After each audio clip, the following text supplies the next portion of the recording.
ये मत सोचना इससे मुसाफा करेंगे तो इज्जत घट जाएगी, इसके हाथ चूमेंगे तो छोटे हो जाएंगे। उस्ताद के आगे झुकने से कभी कोई छोटा, बोले कोई छोटा नहीं होता है, बल्कि जो उस्ताद के आगे झुका करता है अल्लाह उसको उतना ही बुलंद कर दिया करता है। तो कभी उस्ताद के आगे झुकने से शर्म नहीं करनी है, और कभी 500 रुपए दे करके उस्ताद को आंखें नहीं दिखानी है।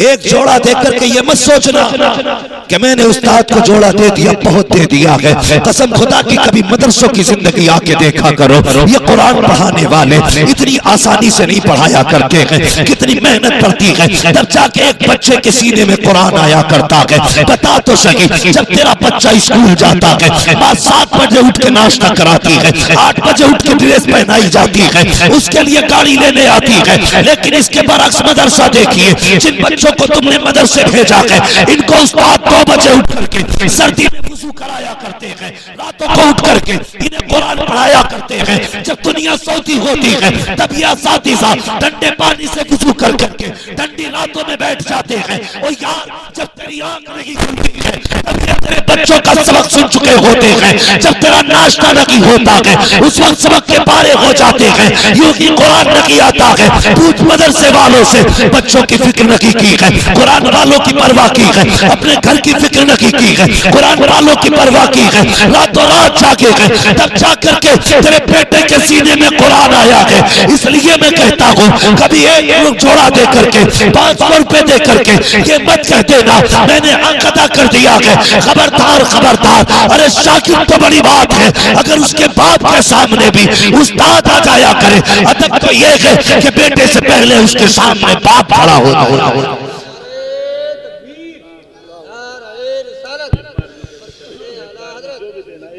भाई असातिज़ा की इज्जत करो, कदर करो असातिज़ा की। और मेरी बात सुने हजरत, ऐसा भी होता हमारे आज का जो दौर है, हम तो फिर भी बहुत अच्छे दौर में पढ़ लिए, आज का दौर बड़ा खतरनाक दौर है। मजाल है अगर उस्ताद शागिर्द से कपड़ों पे परहेज करा ले, मजाल है उस्ताद बच्चे से कपड़े धुलवा ले। माँ बाप डायरेक्ट कहते बच्चा पढ़ने भेजा था, काम करने नहीं। मैं उन गधों को बताना चाहता हूं जिनकी ये ज़हनियत है कि मेरा बेटा अपनी मेहनत से काबिल बना है। खबरदार, कोई बंदा अपनी मेहनत से काबिल नहीं बनता, बल्कि उस्ताद की अताओं से काबिल बना करता है। ये तो कभी मत सोचना कि मेरा बेटा मेहनत करके इतना बड़ा हो गया। लेकिन सुनिए, कभी कभी मेहनतें वो मकाम नहीं देती जितनी उस्ताद की दुआएं बुलंदियां दे दिया करती है। ये मेरे सब बड़े बैठे, इन्हें बताना मकसद नहीं, आपको समझाना मकसद है। हाँ, आपको समझाना मकसद है। उस्ताद ने जूते उठवा लिए, कपड़े धुलवा लिए, बाप का तेवर बदल गया ना। आज तक मैंने अपने बच्चे से पानी तक नहीं मंगाया, तुम मेरे बच्चे से कपड़े धुलवाते हो। शर्म कर शर्म। मुफ्ती अहमद यार खान नईमी रहमतुल्लाह की ताला अलैह तारीख पढ़ी इनकी, आपके पास एक खातून आई, बच्चा लेके आई, जवान था। हुजूर ये मेरा बेटा है, इसे अपने पास रख ले। आपने फरमाया क्या करेगा ये? कहा हुजूर बस चाहती हूं कि मेरा बेटा कुछ बन जाए। आप मुस्कुरा के कहने लगे ये बूढ़ा हो गया, अब क्या पढ़ेगा? उसने कहा अगर ये पढ़ने लायक नहीं है तो कम से कम खिदमत के लिए रख ले। क्या करेगा तेरा बेटा? का जो चाहे कराए, अपने पास रख ले। मुफ्ती अहमद यार खान नईमी रहमतुल्लाह ताला अलैह आपने बच्चे को रख लिया। जानते हो वो कितने अदब वाले लोग थे। एक दिन नहीं महीने बीत गए, एक सबक नहीं पढ़ाया। उसने कहा हुजूर मैं क्या करूं? फरमाने लगे मेरे घर में झाड़ू लगाता रहा। फिर वक्त बचा, हुजूर अब क्या करूं? फरमाने लगे अब ऐसा कर मेरे जानवरों का चारा काट के ला। वो चारा काट के लाता।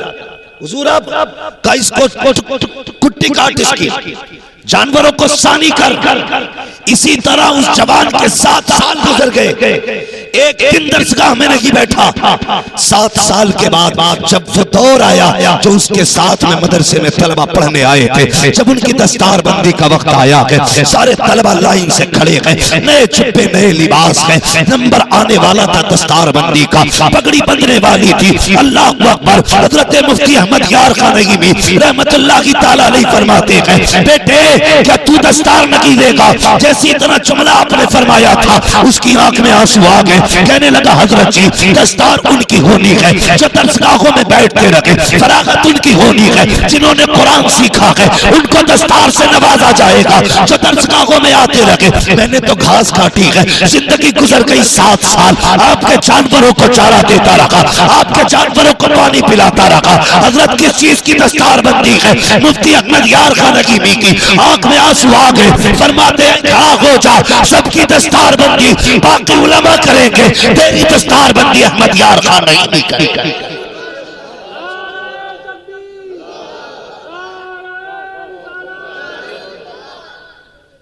भाई मुफ्ती अहमद यार खान नईमी फरमाते,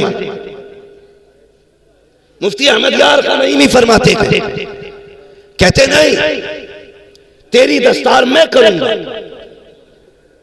तवज्जो है आप?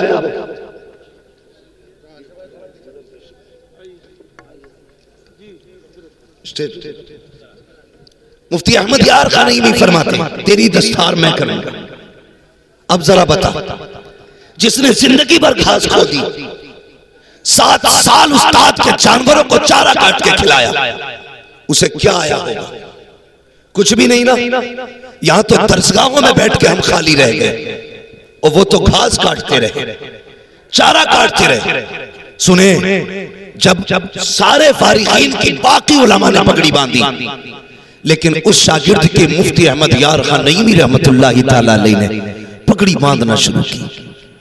हर बल पे आप रो के कहते यार मुझे छोड़ के तो नहीं चला जाएगा, आज मैं तेरी फरागत कर रहा हूं, मैं दस्तार दे रहा हूं, ये तो सब चले जाएगा, तू मुझे छोड़ के तो नहीं जाएगा।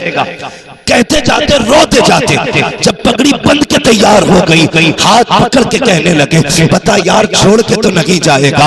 आप फरमाते हैं बेटे अब मेरी नजर कमजोर हो गई है, उम्र का तकाजा भी है, अगर तू चला गया मेरे रजिस्टर कौन संभालेगा, मेरी तिजोरी कौन संभालेगा, मेरे कागजात कौन बताएगा, मेरे औरात व वज़ाइफ का वक्त कौन याद दिलाएगा। यार तू चला जाएगा, मुझे तेरी आदत सी हो गई है, तेरे बगैर कैसे मेरा काम चलेगा। तो उस शागिर्द ने क्या कहा था? खादिम ने कहा था हुजूर मैं किसी लायक होता तो चला जाता, जनाब जब कोई मुंह नहीं लगाता था तब आपने मुंह से लगाया है, अब आपने मुझे जब इतना बड़ा कर दिया है कि पगड़ी बांध दी है, अब आपको छोड़ के किधर जाना है? कहीं नहीं जाना है, जिंदगी कदमों में गुजारनी है। अल्लाह अकबर। मुफ्ती अहमद यार खान नईमी की जिंदगी भर खिदमत करते रहे, लेकिन क्या रुतबा दिया खुदा ने। जरा देखें वो लोग जो अपनी मेहनत पे नाज करते हैं, अपनी काबिलियत पे नाज करते हैं। सुने प्यारे, उस दौर के उलमा फरमाते हैं कि जब कोई मसला टक जाता, कोई हल नहीं होता था, बड़े बड़े मुफ्ती जिसमें सर पकड़ के बैठ जाते थे, फिर इकट्ठा होकर के सब इनके पास आते थे। कहते हैं जो मसला कहीं हल नहीं होता था वो हजरत के इस खादिम की बारगाह में चुटकियों में हल हो जाया गया।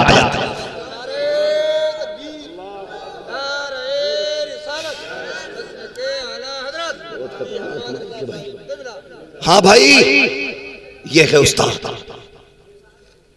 ये है जो कभी मेहनत नहीं देती, वो कभी कभी उस्ताद की दुआएं दे दिया करती। अगर उस्ताद तुमसे अपने जूते चाटने का हुक्म दे तो चाटो जबान से, इसलिए कि उसकी नजर है जो तुम्हें आगे करेगी। मैंने बड़े बड़े काबिलों को बदल के जाहिल होते भी देखा है, जागिल होते भी देखा। जब उस्ताद से उलझ गए तो बचे नहीं। जो रब देना जानता है वो रब लेना भी जानता है। बुजुर्गों ने फरमाया बा अदब बा नसीब, बेअदब कम नसीब। अदब पहला जीना है काबिलियत का, अदब करोगे तो आगे बढ़ोगे। ये होता है उस्ताद अगर आपके बच्चे से कोई भी काम मदरसे में लिया जाए, आइंदा कभी मत कहना मैंने बेटे से पानी नहीं भरवाया, मैंने बेटे से तिनका तक नहीं तोड़वाया। उस्ताद की मर्जी पे छोड़ दिया करो, बेटा तुम्हारे हवाले है, चाहो तो पढ़ाओ, चाहो तो इससे सिर्फ जिंदगी भर चूतियां उठवाओ। हाँ, मगर बड़ी तंग नजरी है।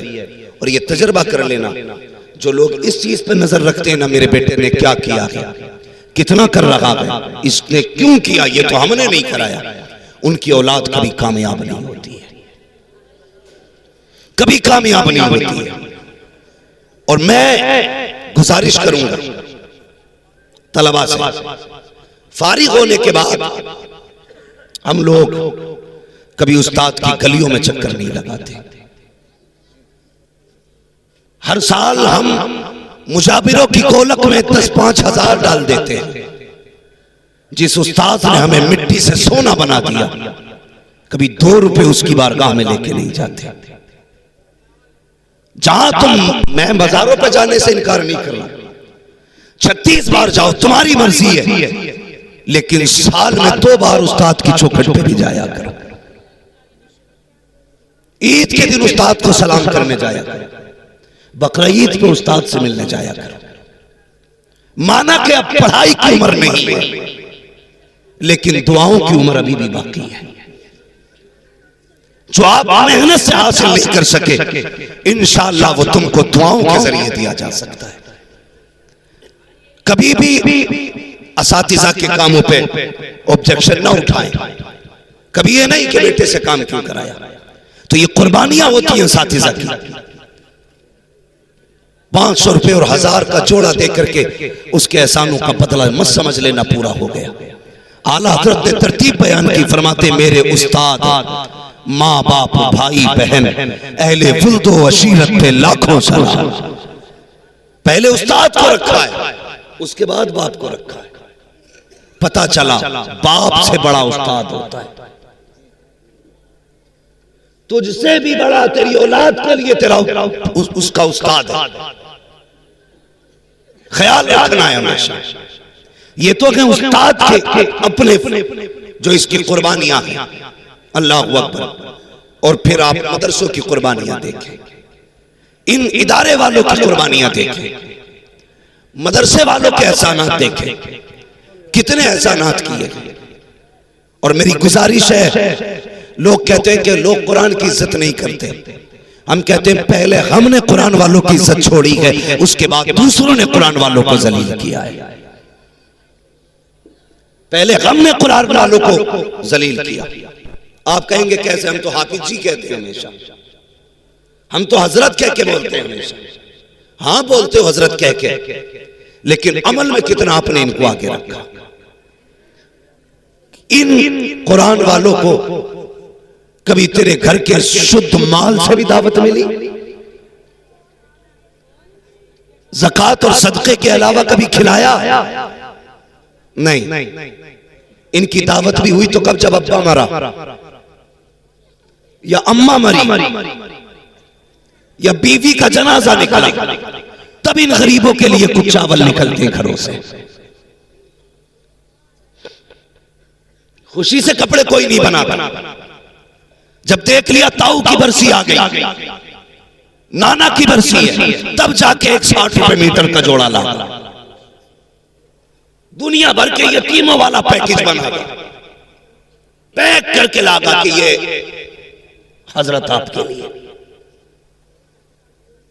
ये दिया हमने इनको रुतबा, ये दी हमने इनको इज्जत। क्या कि अच्छा होता कभी सुबह उठ के कहता आज मेरा जी चाहता है मेरे घर पे अच्छा खाना बना के, अकेला नहीं खाऊंगा, मेरे साथ में मेरे मुस्तफा का मेहमान भी खाना खाए।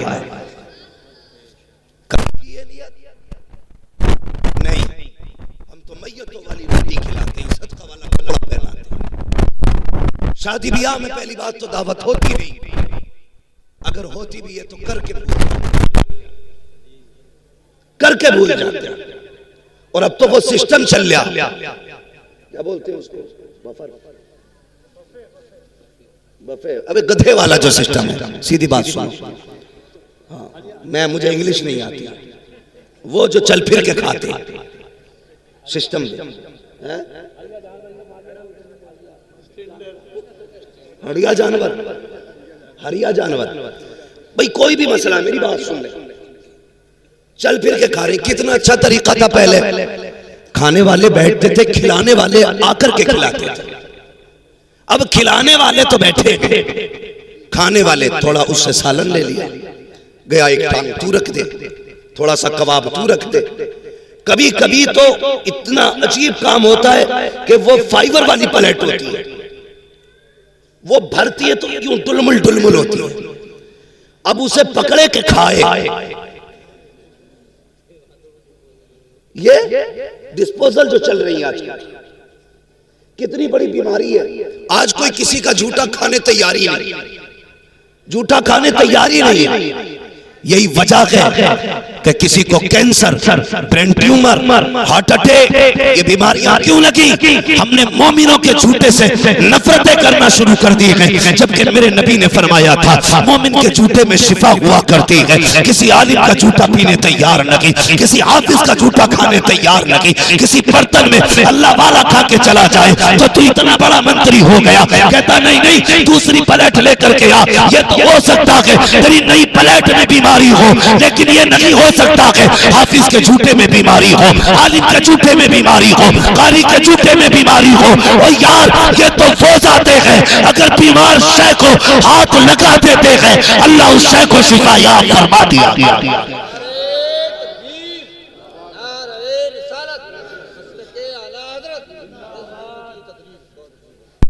कुतब बना घूम रहा, झूठा नहीं खाएगा। और शर्मकार, हज़रत नफरतें हो गई इससे। जब एक गिलास में हम पानी पीते थे तो मोहब्बतें थी, एक प्लेट में खाते थे तो एक दूसरे का दर्द था। आज पहले हुक्के चलते थे, एक ही हुक्का पूरी बैठक में घूमता था, है अगर साथ भी बैठे तो साथों एक ही नगाली में मुंह लगा रहे थी ना मोहब्बतें। आज तो मैं उठ के जाऊं दूसरा आएगा तो झाड़ेगा, ऐसा लगता मैंने वायरस रख दिया। ये नफरतें हो गई हमारे बीच, भाई भाई के साथ खाने तैयार नहीं, एक गिलास में पानी पीने तैयार नहीं। कहीं जाते हैं तो 6 लोग खा रहे हैं तो 6 गिलास रखे, क्योंकि नहीं अब कोई पसंद नहीं करता जूठा खाने में। शर्म कर यार, हाँ तजर्बा ना किया हो तो कर लेना। कई बार ऐसा होता, हजरत जैसी शख्सियत भी अगर गिलास से पानी पिए और दूसरा पक्का फांसी को फाजिर बैठा करवट में, वो कहता पानी देना, तो अगर कोई दे नहीं पहले धो लो इसको। ये कहां चले गए? तो वो सिस्टम चल रहा है खड़े होकर खाने वाला, लोग इसे इज्जत वाला खाना कहते हैं। बड़ा आदमी है भाई, सबको बैल बना के खिला रहा है। हाँ शरीफ आदमी आज दावत नहीं खा सकता, जाए तो बैठने जगह नहीं, चल फिर के खाया करते हैं। पहली बात दावतें नहीं होती, और बुलाया भी इमाम साहब को तो फाता पढ़वा लो। इमाम आया, बेचारे ने हाथ उठाए, फाता पढ़ी, चला गया। तुमने गधों की तरह खिलाया, थोड़ी देर गुजरी कि खाना खत्म हो गया। जब खाना खत्म हुआ सीधे कहते हैं लगता इमाम ने दिल से फातिहा नहीं पढ़ी।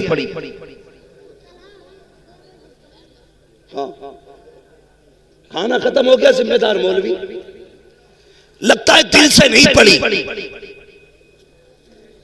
कहा क्योंकि डेग खत्म हो गई। भाई गलती मौलवी की नहीं है, कमी इमाम की नहीं है, कमी तुम्हारी है। अगर तुमने जमीन पर दस्तरखान बिछाया होता, कहा होता ऐसे बैठ जैसे बैठने का तरीका मुस्तफा ने बताया है, और कहा कसम खुदा की खा के कहता हूं अगर सुन्नत को फॉलो किया जाए 90 लोगों का खाना 110 लोगों को अगर पूरा ना हो जाए तो नाम बदल के रखे। ये खाना जो कम पड़ा है उसकी फाता की वजह से नहीं, तुम्हारे तरीके की वजह से कम पड़ा। तो पहली बात तो गरीब की दावत ही नहीं होती मौलवी की। अगर कह दे तो ए बेटे चुप जाओ जरा, पहली बात तो दावत होती नहीं। और अगर दावत का नंबर भी आता तो सबसे छोटा वाला लड़का भेजा जाता मदरसे, हपज्जी से कहिया बालकों की दावत है, सबसे छोटा वाला जिसका अपने घर में कोई मयार नहीं, उसे भेजते मदरसे के अंदर। खुद कहा जा रहा है कि मुखिया से कह के आऊं, प्रधान से कही आऊं, नेताजी से कह दूं। नेताजी के लिए जूतियां तोड़ रहा है अपने, मदरसे के लिए वो कहने वाला आता है जिसकी बात का घर में भी एतबार नहीं, और वो कह के चला गया। बच्चे 1 बजे छुट्टी हो गई मदरसे की, 2 बज के कोई नहीं आया, 3 बज गए कोई नहीं आया। जो मुदर्रिस या मोहतमिम होता पता करा था भाई खाना शुरू हुआ कि नहीं, तो कहता लो जी तुम शुरू की बात कर रहे हो, खाना खत्म होने वाला, आए क्यों ना अब तक, हमने तो दावत करा दी थी। सुन मेरी कौम, ये बड़ी खुददार कौम है, ये फाके से तो मर सकती है, फिर बुलाए दस्तरखान पे नहीं आएगी। दावतें करके भूला ना करो, और खाने भी जब लगाते हो कहां कहां तुमने जलील किया, सुनो वो बता रहा हूं। मैं आईना हूं, दिखाऊंगा दाग चेहरे के, जिसे खराब लगे सामने से हट जाए। ये मत सोचना मैं जन्नत बांट के जाऊंगा, जन्नत मेरे बाप की नहीं, जन्नत रसूल पाक की है। बात कड़वी लगेगी मगर सच्ची बात कह रहा हूं। हमने कितना जलील किया कुरान वालों को। पहली बात तो दावत करते नहीं, कर देते तो बुलाते ही नहीं, और बुलाया भी जाता है तो उधर लगी है शानदार मेज, अच्छी कुर्सियां, जब मदरसे वाले बच्चे आते कहते ना इधर नहीं, लल्ला उधर पाल बिछा के खिला दो, इधर नहीं, इधर वीआईपी लोग खाना खाएंगे, इधर वीआईपी लोग